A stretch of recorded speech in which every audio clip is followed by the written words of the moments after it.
Hello, everybody. Welcome to the Albion Obsessed podcast. We're doing a little. We've done a lot of content this week, Curtis. We've had Dagan from the USA, and something very special is happening at Dogma. Well, it's already happened. Actually, they've already ruined the wall with ugly footballers' faces. I'm joking. It's not ugly. It's beautiful. We love it. We're here with James from Dogma. He's going to talk us through how something like that comes about. So, yeah, James, how are you, mate? Thanks for joining us today. No, my pleasure. My pleasure. Really good. Thanks for having me. Yeah. Good stuff. And the furniture's back again. There's Curtis. How are you, mate? All right? Yeah, I'm good, mate. Yeah. Happy to do another one of these. Yeah, we've been putting out some really, really good content recently. If you don't follow, make sure you do. Tell your friends, share it, and all that good malarkey. But again, I want to say thank you to you guys for watching because we wouldn't be doing it if it wasn't for you. So all that soppy stuff. But yeah, I'm good ultimately. Yeah. Stop being so soppy. It's not the end of the video yet. You do that at the end. No, I'm joking. So, yeah, I'm sure all you Brighton fans have seen something amazing happening in Brighton city centre. There's a lovely new mural, and James is going to talk to us all about that. So, first of all, James, I want to ask you about something that happened previously, the gallery. We spoke to you about that on the last episode you were on. How did that go, mate? Was that all nice and successful for you? It was great. Yeah. I mean, we always sort of envisaged Dogma as a kind of multimedia project, like rather than just the printed zine that we do 3 times a year. We always wanted to have that like tangible element as well, and like I said, like multimedia, and that's not exclusive to anything. I think because we was kind of set up in a pandemic context, like our first little while was very much about getting the copies of the magazine posted, and miss that kind of like familiar thing where you get to meet people and kind of share the ideas and what you're working on face to face, and with all the great people that are kind of gravitating around this project, as well as people that are just interested in what we're doing. So the gallery, as you said, Joe, was the kind of first pass at that, and it was so much fun. It was really, really exhausting, but really, really great to, yeah, like I said, to meet people that we haven't met, to have a kind of Brighton and Albion presence in the city centre as well. It was in the World Cup, so it was the reason we kind of called it communion was about getting people together when there's no Albion on, and having a chance to kind of just hang out with all the people that we hang out with on a match day and other stuff. And it was really fun. Like the artwork we displayed was really cool, and it was just a really good laugh. Amazing That stuff. Did actually you sort of have? feeds Sorry, in. go on, Oh, Kurt. sorry, Joe. Okay. That actually does feed into sort of another question that we had was why do you think there isn't more of a sort of Brighton and Albion presence in the city? Because we noticed that there is a distinct lack. You wouldn't necessarily know there was a Premier League side in Brighton. So That's like exa- what like that's it's strange, exactly it. isn't it? That's exactly it. You've hit the nail on the head. Like we published an article in our last issue called "Not Enough Chimneys," which was basically about I think it was Brian Clough or someone said that Brighton will never be a football town because there's not enough chimneys, kind of assuming that because we haven't got that kind of industrial or that kind of traditional industrial underpinning to our city or our area, like you would have in like Stoke or Manchester or something like that, that football will never really take root. And that's just in my opinion, that's an absolute nonsense. I mean, like look at us all sat here, and the 33,000 of us that go to home games every week. But there's an assumption that that's the case, and I feel like the city itself, and this is just speaking for myself, I feel like the city and the council doesn't really encourage football, or at least support it. It doesn't really see it as a necessity for the city or the area, because there's so much to do in Brighton and it has so much going for it. So it's kind of underplayed. But like I said, we have 120 years of culture and heritage and everything underpinning this club and our relationship with it. And the fact that we don't really feel like, speaking for Dogma and myself, that we don't really feel like that's represented enough, or arguably at all at some stage in the city is something that we're really, really trying to address. Yeah, so talking about the council and the city aren't sort of forthcoming with sort of making it known that there is a Premier League club in said city. Does that throw up any problems when you're applying for permission to get something like this done, or is that something you sort of bypass? I don't know what the process is. Well, yeah, I mean, maybe it would be, yeah, I think maybe it'd be more illuminating if I kind of talked about the process of getting this wall, like as an example. So Yeah, we struggled. Well, it's been about a year in the making. Really, we had an attempt at doing it last year, which kind of didn't really work out, and we've had lots of attempts to secure some space. Property in Brighton and in the southeast of England is at an absolute premium. There's not an abundance of end of terrace walls that that need something adding there to kind of enrich the area and encourage people to go. Like our city particularly, and is just chock a block full of stuff like that. So I feel like it probably is, and obviously I don't have a direct comparison because I've never tried to engineer a MURAL project in Stoke, but I feel like it would be a lot harder to get it done in Brighton than it would be in somewhere else. Yeah. was that the first location was that your ideal location, or was there multiple? Yeah, so we basically had a kind of call to the Tourism Alliance, which is basically a sort of like council division, to say, we want to do something. We can fund it. We can, the artwork and the artist isn't an issue. Like, give us a site. And they were really proactive and really great. And they worked with us on that criteria. Our criteria wasn't really set in terms of like location. And then this wall came up and we were like, that's perfect. Like, we know that the business that it's associated with, which is a barber's formerly called Mo's and now called Number 11 Barbers, which is fitting, is a big Albion place. They have players come in all the time and get sort of their haircut. There's shirts on the wall and that kind of stuff. The location itself, it's right on Western Road in Hove. It's got lots of footfall, and it was just like the stars aligned, and it was the perfect opportunity. But when it came to Amazing the artist and the art itself, what was a deciding factor for you, especially with the artist? Yeah, so Sinner One is like a kind of Brighton legend in terms of like the graph scene and like mural work. He's done some really big and important stuff in the city. Like, he was involved in the mural on the side of the Prince Albert pub, which has all the deceased musicians. So he's like the man in Brighton, really. And we spoke to a few different artists and what he was proposing, and kind of he really got what we were trying to do and who we were, and it was just like the most obvious decision. And that working with him, was a delight. I think he really enjoyed it as well. Yeah, definitely.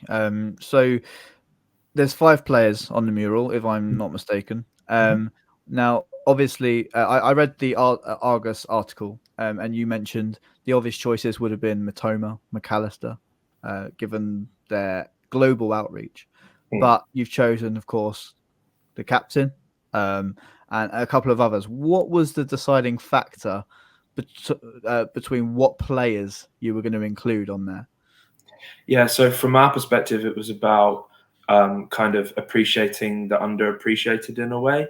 And like Lewis Dunk is, chronically underappreciated in the wider footballing world, and we did not want that to be the case in his hometown and anything that we're involved in. So he was the kind of the figurehead behind that, really. Similarly with with Solly and with Pascal Gross, it was like a similar thing. At the moment, they're probably first 2 names on the team sheet, but I don't think they get the recognition, even internally, even within like Brighton fans, that they deserve, just for what they've contributed. And then we wanted balance in terms of kind of what you think about when you think about that player, or those players, and Lamptey and like Sanchez certainly fit that in terms of like them being younger, and them being kind of perhaps the kind of face of the future.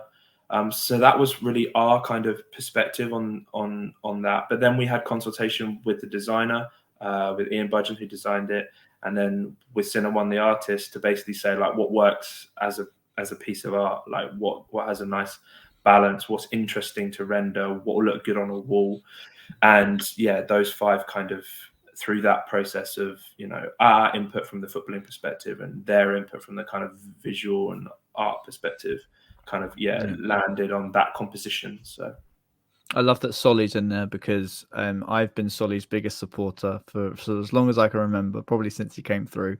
And obviously we all know the start of the season he had, he couldn't score, but he was having a really impressive season. And now under Roberto De Zerbi, he seems to have just been unlocked. I mean, I guess it's a good time to maybe ask you, what has been your perception on Solly March before Roberto De Zerbi and now? Like, how much of a difference? It's just crazy.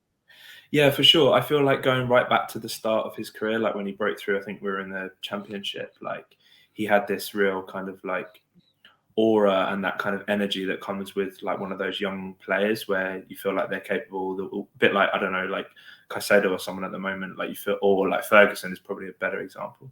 Like you feel like the world's at their feet and they can go on to achieve like anything.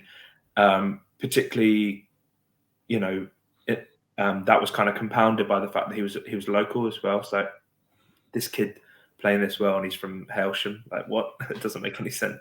And yes, and then I feel like with young players, and it happens so often, you see it all the way through, they don't quite meet that potential. And 99% of them, or not 99%, but the majority of them just fall away and you never hear of them again. But testament to Solly, he hasn't, and he's having his best period in the, you know, at this age, you know, whatever he is, sort of late 20s. He you know, he could have been one of those young players that fell away, and he hasn't. And you know, as you said, Joe, like him and De Zerbi seem to have this kind of simpatico. I remember De Zerbi's first press conference, he mentioned him specifically, and there was some like reference. It was like, oh, he's calling out Solly March. You know, you'd expect him to focus on McAllister or whoever, but no, he identified something there from day one, and as you said, he's unlocked that and unleashed that, and we're seeing just the maximum out of him, and I think that's directly related to the manager. Yeah, definitely. I think as well, a lot of credit has to go to Solly for playing in multiple positions when needed. Keep and plugging away, as you say. A lot of players fall away. Possibly in Solly's case, he could have fallen down the leagues. He could have gone to the Championship and tried to re-establish himself, but he kept plugging away, and played left wing back a couple of seasons ago, and then suddenly he's playing right wing back, and then suddenly he's playing across the front three, and it's just amazing to see. So I'm really glad Solly March has been included on that. So what does this mural then mean for the club in the city? Like the fan, what has been your like overall feedback from the fans as to what it means to them to see that on the side of a wall? Yeah, it's been amazing. Like we were down there for the majority of the time when the artist was painting, and there was just because it's such a busy part of town, there's just a constant stream of people coming past and like kind of engaging with it, making comments, saying what a brilliant thing it was, how much they loved it. One of the best parts was that at 3 o'clock every day, a stream of school kids would come past, you know, coming out of school, and they were all like naming all the players and getting all involved. And Cinnamon was so great. Like he let them, so there's like a kind of abstract background to it, and he let the kids like paint certain bits of it. So there's this like real community involvement in it going up. And I mean, you know, the majority of the comments were from Albion connected people that were like, this is brilliant. Like, you know, so such great you know, it's so good for the area and blah, blah, blah, that kind of stuff. But then also, and this is kind of related to our earlier point about the lack of awareness of the football team, you know, in the city. People coming up and going, oh, is that like the Albion? Is that Brighton, the football team? Yeah, I've heard they're doing quite well. Like, so for me, who is, you know, every waking moment sort of like is related to the football club in some capacity, to realize that there's people that live presumably around that part of Hove that are like, oh, the football team, like, oh, the Albion, like that. It just blew my mind. And I feel like that, in a way, is enough of a reason to do it in the first place, because we're letting people know that there's a team and they're very, very, very good. And this is what they mean. And we're letting people that didn't know that already realize that to some extent. And that sounds grandiose, but that was just a thing that happened. You know, that's just an example. I mean, it's interesting. For myself, I don't live in Brighton. I'm not too far away, but I don't. But it fills me with a lot of pride to know that things like that are in such an amazing city, and like to get the community involved to things like that, and to have those things around, I think is incredibly important. And I think it's only a good thing for Brighton and for the club. So more of that, please. I think it's just wonderful what you guys have done. So. Oh, great! Yeah. And that's what we're doing it for, really. Just to kind of extend that olive branch and say, like, this is who we are. This is what we've done, and there's a permanent reminder of that now. Yeah, as Curtis says, he's not too far away. So I think we're all Sussex based. So Curtis is in Crowbury, Sussex. I'm in Littlehampton. Well, there's West Tom, Sussex. who's like quite a distance away. Yeah, but... Tom's in wherever he lives. I know where he lives. I'm joking. The north. Somewhere above London. Are we going to see? I'm hoping this is going to be a nice response, James. Are we going to see more of these pop up all over Sussex, or is it? Like, I really hope so. But as I've kind of mentioned, it's a lengthy and kind of arduous process to get this done. But you know, we've called it mural number 1 for a reason. This is something that we'd really like to continue, and you know, of varying degrees. It might be something large like this, it might be something small scale, but like this is the kind of stuff that we like to do, and we are going to continue to do it. Financing is maybe an issue. We need to sell a few more Mitoma t-shirts and we can do another one. But also, like, we really want this idea that like we need to bring the club into a physical space, like non-area bound. Like you said, it could be Sussex or Brighton or like wherever where there's an Albion community. Could be Seagulls Down Under or whatever. But like we really hope that other people like pick up this mantle and realize that this is something that we need to do. And there's been bits and bobs from the club that are working on something similar this week, which is completely serendipitous but amazing to see. Whether it be us or someone else, this is something that we really feel like that we need to do as a kind of collective, really. 100%. And so you've heard it here first, Albion Obsessed listeners. If you want to see more of this, go into the description, buy yourself a Mitoma t-shirt. These great guys will get one sent out to you, because we need more funding and we need to see more of this. Because I just want to say to you, James, whilst we've got you here, that the work Dogma do is just utterly inspiring and absolutely fantastic. The stuff you produce is like next level. You would think it's a multi-million-pound business that produces stuff. Honestly, it's so good. I've only recently started getting to you guys, because it just shows you don't need oodles and bags of money to create such authentic and real content for people that really want to see this. That's exactly. Lucky to say that. Yeah, we really that means so much. Like we're just a couple of people that work full time and do this for a laugh. And to hear that is fantastic. I can't say thanks enough. So we really hope to see more of it on there. So I wanted to ask, so with this season going so well, so you say you started, was it a lockdown thing this started through?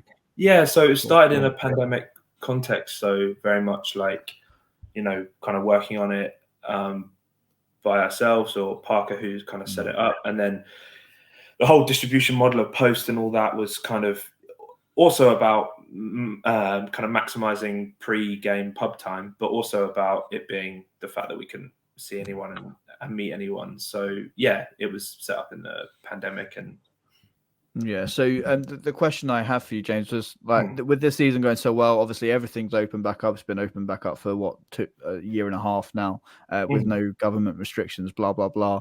Have you noticed a difference with how your content and how your production is being received by Brighton fans, especially now on the cusp of European football? Hopefully, I don't want to jinx it, of course.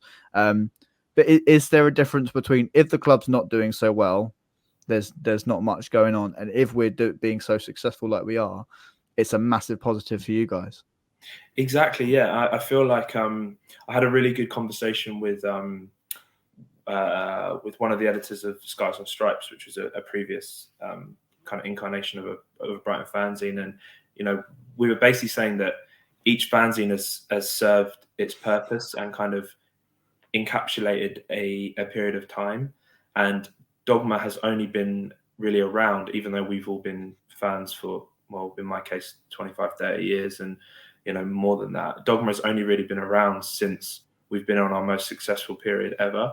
So our whole vibe, our whole like tone is about celebration, is kind of celebratory, and about kind of elevating the culture as well. And we haven't really got a mission to save the club, or to hold it to account, or to rally supporters behind some campaign. Like, that's all cool, like that's all happening.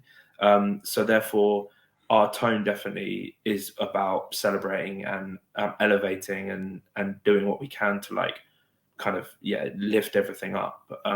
So I would say, rather than direct feedback from like readers or whatever, it's more the nature of it. Our tone is based on the context, and the context at the moment is amazing. So it can't not be celebratory and and fun. Yeah, what I love about it as well is that you get so many different people involved from all aspects. Like one of our own, Cam, has done a piece for you guys. She's an amazing photographer, and her bits were included in one of the, I think it was a summer edition last year, which was absolutely wonderful. So what I love about it is you get so many people involved, and if there's someone out here watching this or listening to this that really want to express their artistic ways, or write something for you guys, is that possible, and how do they do that? Yeah, like that's one of our real big things, is that we really want to encourage like a really wide pool of people to contribute. Like, we are submissions based, so we'll basically publish within certain criteria whatever's submitted to us, and the kind of, as we gather like momentum and people being involved and kind of get more exposure, like the variety of amazing contributors just grows and grows and grows. So that could be in terms of like age, particularly. Like, we really want to encourage like lots of younger people to get involved, particularly like geographies, like people, there's Brighton fans globally, and they've all got cool things to say and cool things to show off, and we really want to encourage that and be a platform for that. So very much we really encourage that. I mean, the simple way to do it is to go on our website. It's dogmabrighton.com, and we have submissions guidelines, but they're fairly loose and they're fairly open to interpretation. Or just drop us an email at the email address that's on there, or social media, Dogma Brighton. It's super easy, and we really encourage it. Yeah, I love that. So what is next for Dogma? Is there a plan? Is there a, I want to be here in 5 years' time, or is it just literally go with the flow? Yeah, I mean, like, it never stops. Like, the mural stuff, it ended, well, whenever it did. It feels like a month ago, but I think it was Monday. And we're putting together our next issue, which is going to be with everyone kind of middle to end of next month. They take a long time to put together, as you can imagine. So we're right in the weeds of it now. Hence my baggy panda eyes. holding down a full-time job, a relationship, a set of friends and family, running a fanzine and painting a wall is taking it out of me. But yeah, it's all fun. So yeah, long-term goals. We just want to continue the spirit of what we're doing, and the projects and the ideas that we've got are so there's a list as long as my arm, and we don't have the hands to really do it. Like we've got more ideas than we have people or kind of hours in the day. But everything we do will be with that spirit of all the things that we've mentioned already, and what we really think the kind of essence of Dogma is. So yeah, no real set plans apart from just keep producing issues as we are, 3 times a year, with that subscription model, which is certainly the best way to do it. A little plug there, if you don't mind. That's fine. So yeah, just to continue, but yeah, no master plan, no kind of goals or objectives beyond that, really. Wow. Well, I'm sure I speak for all of us, by the way, when I say that if you ever need any help with anything, we're more than willing to lend a hand with anything. Please. Absolutely, yeah. Honestly, James, let us know, mate, and we'll, anything we can help with, realistically, we will absolutely do. So I just want to say to the viewers, if you haven't seen this mural yet, online or in Hove, first of all, what are you doing? Are you living under a rock? It looks absolutely beautiful.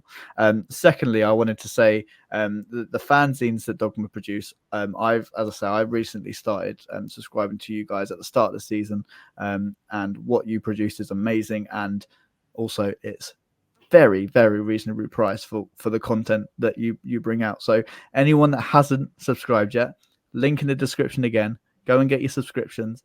It will help those guys out massively. Show your support and all that good stuff. What I like about it as well is if you struggle to find a community, you can find it in these magazines. Definitely, I feel like there's so many overreaching voices, and it's very clear that you try and foster such a really good, positive community there. And keep at it. Oh, that's so kind of you to say. Yeah, and like we feel the same about you guys. Like there's just really cool people doing really cool shit, and we're really chuffed to bring that all together in our kind of humble way. So yeah, thanks, Curtis. That's really kind, mate. 100%. Something that we all of us content creators as well are talking about is bringing us all together. Like not having a lot of clubs have, I'm this podcast, so I'm going to be better than you. I'm that podcast, I'm going to be. I want to be like a global, or not global, but like club-based community where if we're creating something, let's get Dogma involved, let's get Seagull Social involved, let's get Together BHA involved. I just want everything to be all in one central place. There shouldn't be these walls up between the things. We're all doing stuff about the same thing, so let's all work together and make this amazing thing even better. So 100%. Yeah, I totally agree, and I feel like with the new kind of like media that's come out in the last few years, like you guys and us included, very conscious of that vibe, and they want to like bring people together rather than like separate. And I feel like, a bit like I mentioned earlier, that's only really because we're in such a good period, and we have we're afforded the luxury to kind of be more soft and open and that kind of stuff. And I think we should all definitely kind of make the most of that and maximize it. Yeah, 100%. So I don't know if you guys can see this flag behind me, but at Wembley Stadium, we are going to. So me and Dan have those flags. If you see them around us, come and chat to us. We'll talk about all the good stuff, all Brighton of Albion. We'll get some fan interviews, this, that, and the other. But before Wembley, James, we've got a very congested fixture list. Starting with Brentford tomorrow. We're recording this on the 31st of March, and tomorrow we play Brentford.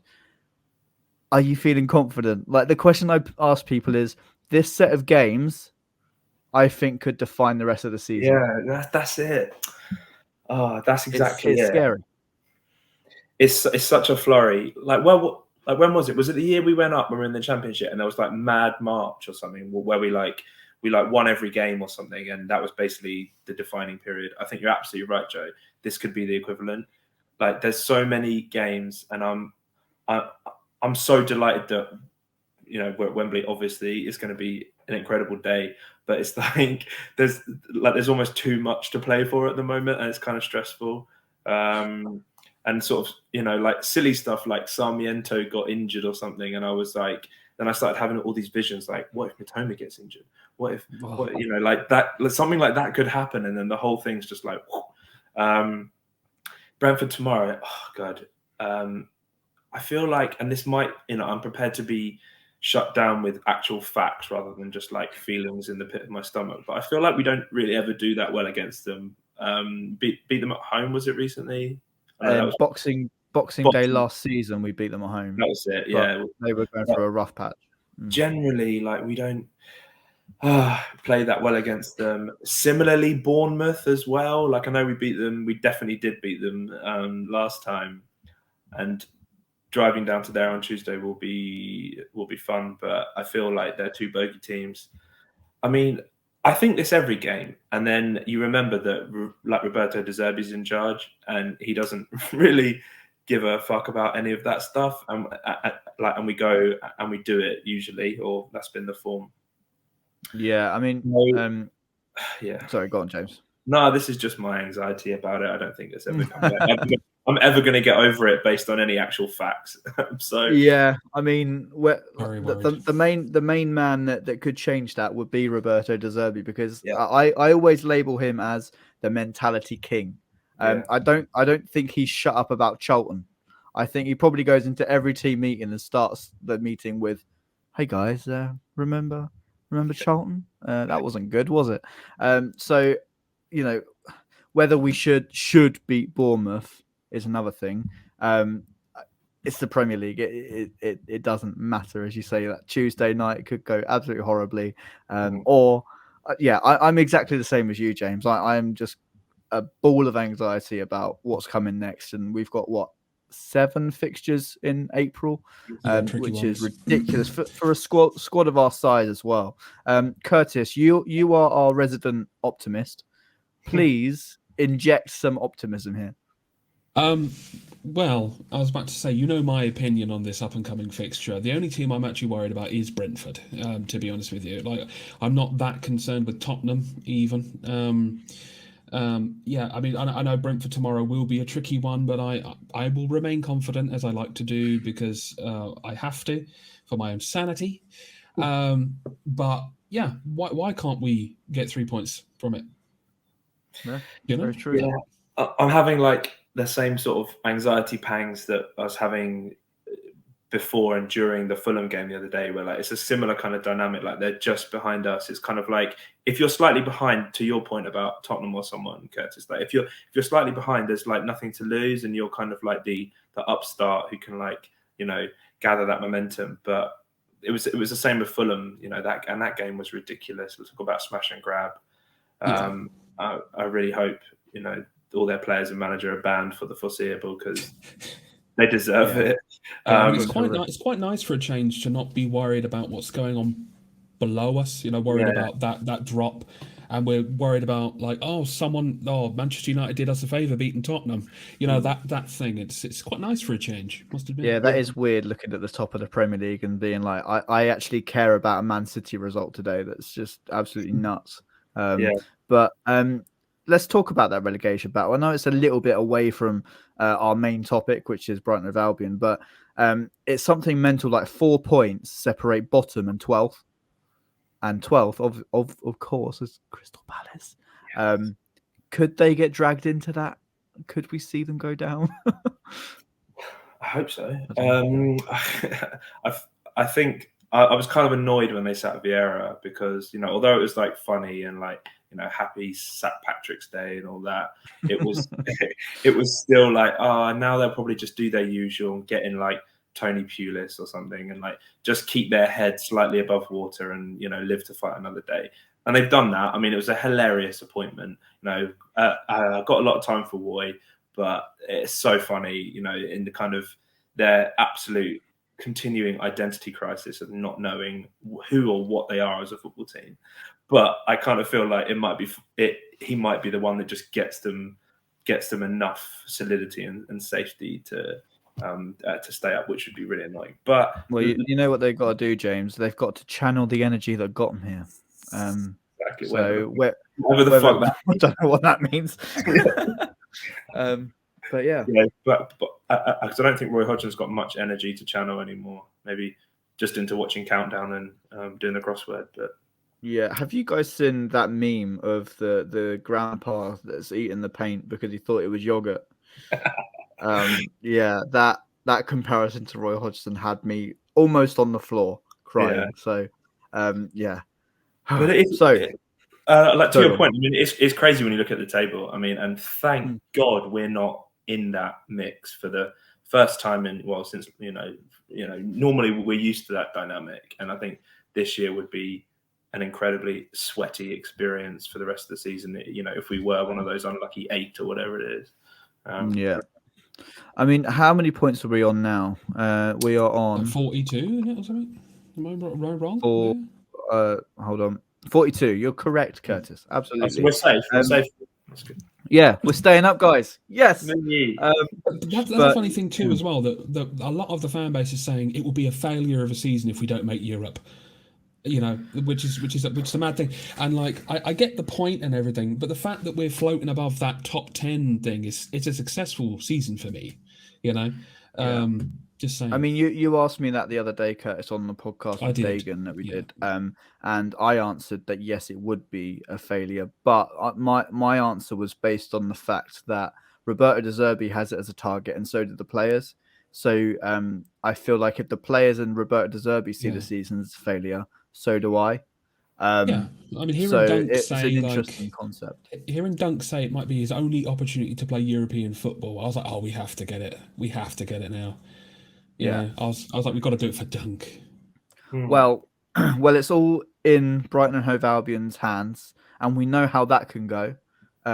Wonderfully, I'm not going to remind people of the promotion season. But anyway, yeah.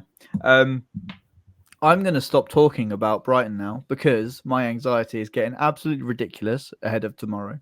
I'm sure you're the same, James. You've had a long week and you've given us plenty of your time to talk about all of the wonderful things Dogma are doing. And of course, the season, the business end of the season, as people like to call it. So, Curtis, have you got anything to add before we wrap up? Yeah, no, James, kick your feet up, grab a couple of more beers, and have a nice, relaxing evening because you've definitely earned it. But yeah, no, I mean, like I always say this at the end of every pod. Thank you very much for everyone watching. Again, we wouldn't be doing it without you guys. And join us on when we go to Wembley. We're going to be doing some content there, and maybe come and have a chat with us. We're nice people, and we want to get to know you. So talk to us, please. Our next episode is, wait for it, drum roll please, our 100th episode. Oh, congrats. We are smashing 100. I can't believe it. Like when I started this, I just thought it would be like 2 people listening to me witter on about Brighton, me and my mate Toby, who started this podcast with me, and we are nearing on 100. Well, we're 1 episode away from 100, so you're number 99, James, so almost made it. You almost made it. 99 is cooler than 100. I feel like it's a cool number. There you go. You helped us on our way to that big milestone. So at the moment, we don't know what's in the works. There might be something. There might not be. Who knows? But yeah, it will be probably next week that our 100th episode comes out. So keep your eyes peeled. And it's going to be a lovely celebration. I'm going to love you and leave you all. I hope you all have a wonderful weekend or whatever you're doing. Enjoy it, whether that's at the Amex, at home, who knows. And yeah, I will see you all on the next podcast. Cheers, guys.